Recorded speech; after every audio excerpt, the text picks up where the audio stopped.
Uma virada épica nessa noite, uma virada apoteótica no Allianz Parque. É uma das maiores vitórias da história da Libertadores da América.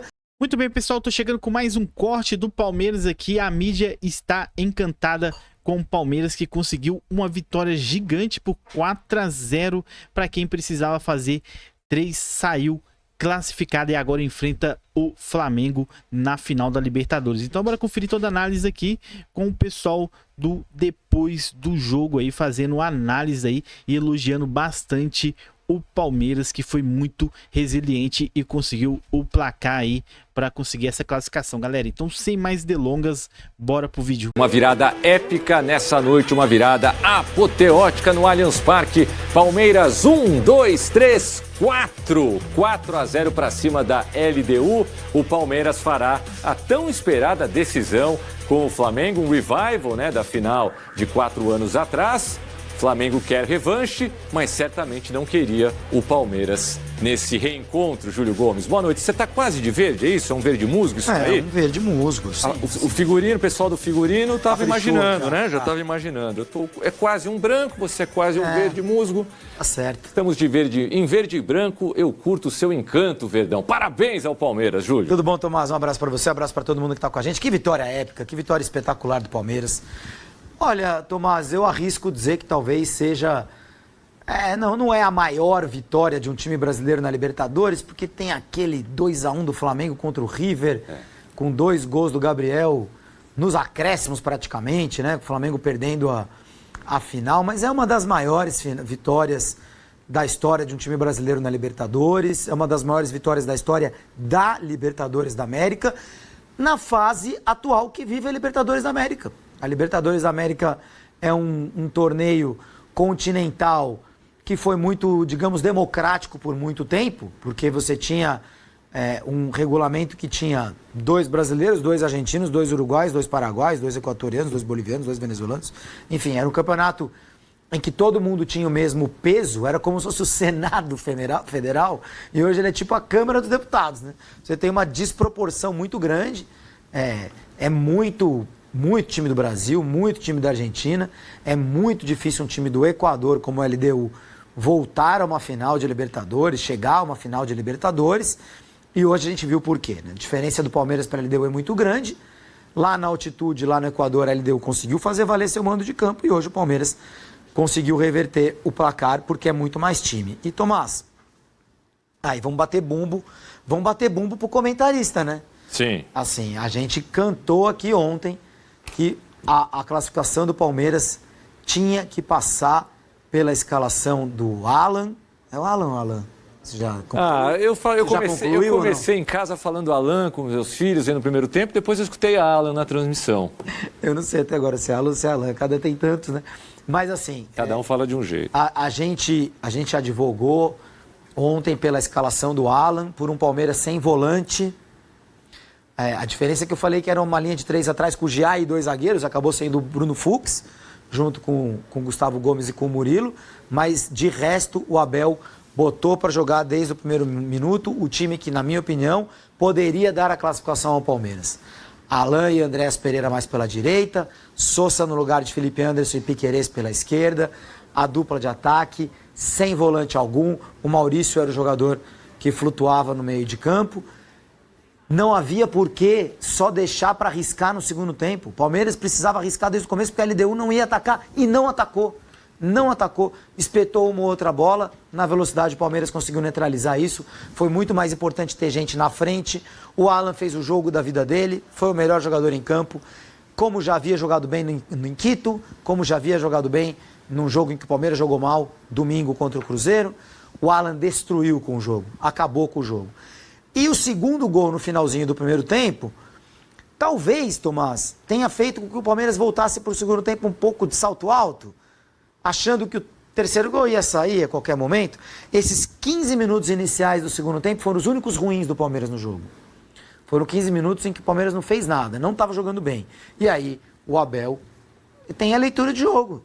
Sai o Sousa, entra o Felipe Anderson, entra o Veiga no lugar do Maurício, aí o Veiga transforma-se no grande herói, fazendo uma grande jogada que ele conclui no terceiro gol e depois fazendo de pênalti o quarto gol no pênalti sofrido pelo Alan. Então, é uma noite mágica, a noite perfeita que o Abel queria, muito porque ele teve a coragem de escalar o Palmeiras para frente desde o começo, coisa que poucos técnicos fazem quando está precisando buscar resultado.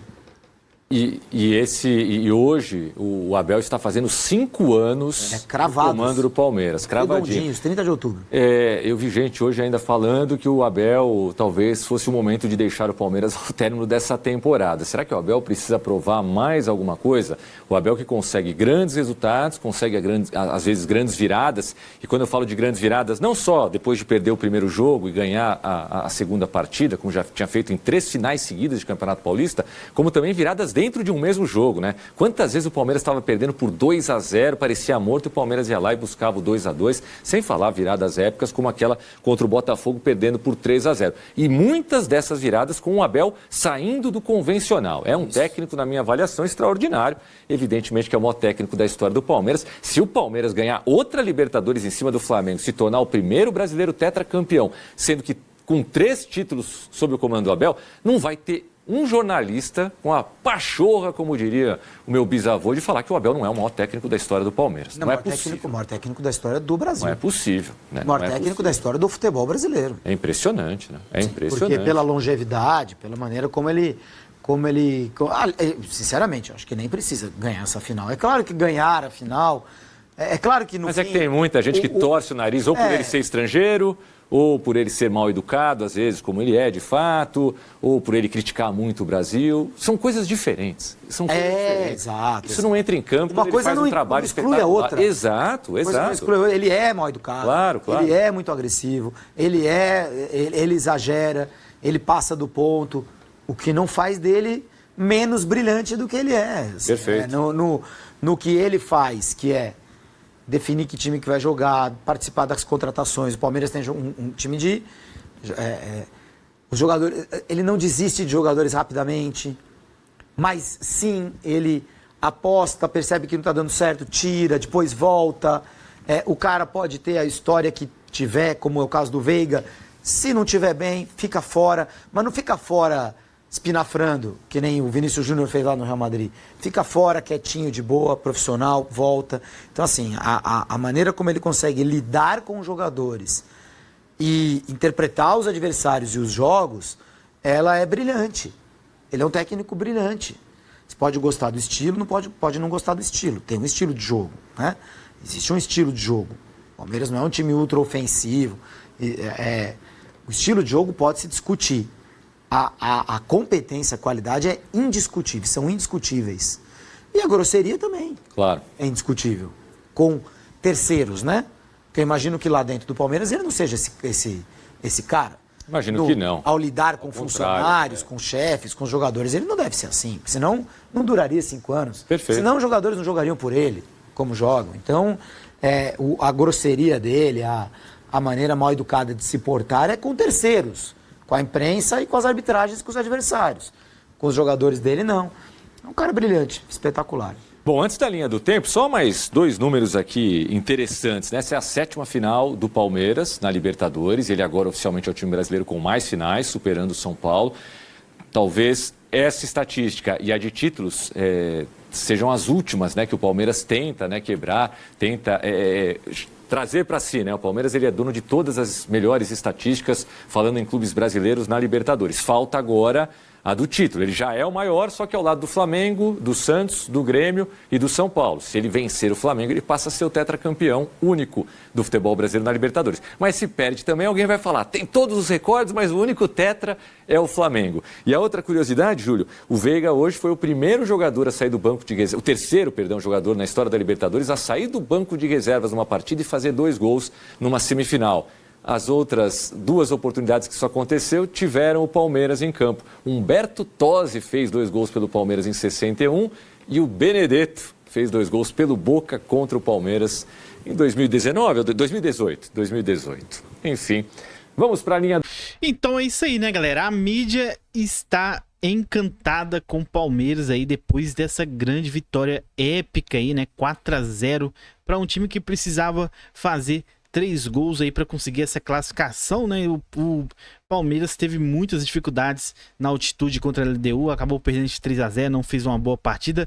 Tudo deu errado para o Palmeiras naquele jogo e simplesmente, mesmo sendo muito mais time que a LDU, o Palmeiras não conseguiu trazer um bom resultado, mas tinha uma missão muito difícil e simplesmente conseguiu fazer 4 gols aí sem necessitar a ida para os pênaltis, né? Com certeza essa partida aí do Palmeiras vai entrar para a história aí, porque foi uma virada absurda, mais uma para a coleção do Palmeiras, né? Tem aquela do Botafogo, né? Era Campeonato Brasileiro, mas tem aquela que ele estava perdendo de 3-0 e fez 4 gols aí, conseguindo a vitória para cima do Botafogo e logo em seguida conseguiu o título do Campeonato Brasileiro. Teve, entre outras viradas aí, que o Palmeiras sempre surpreende, né, galera? Então, vindo do Palmeiras aí, eu acreditei desde o início, porque o Verdão é muito diferente e o Abel Ferreira, com certeza, é o tempero deste time, galera. Então, vou ficando por aqui, tamo junto, até o próximo vídeo, valeu, fui!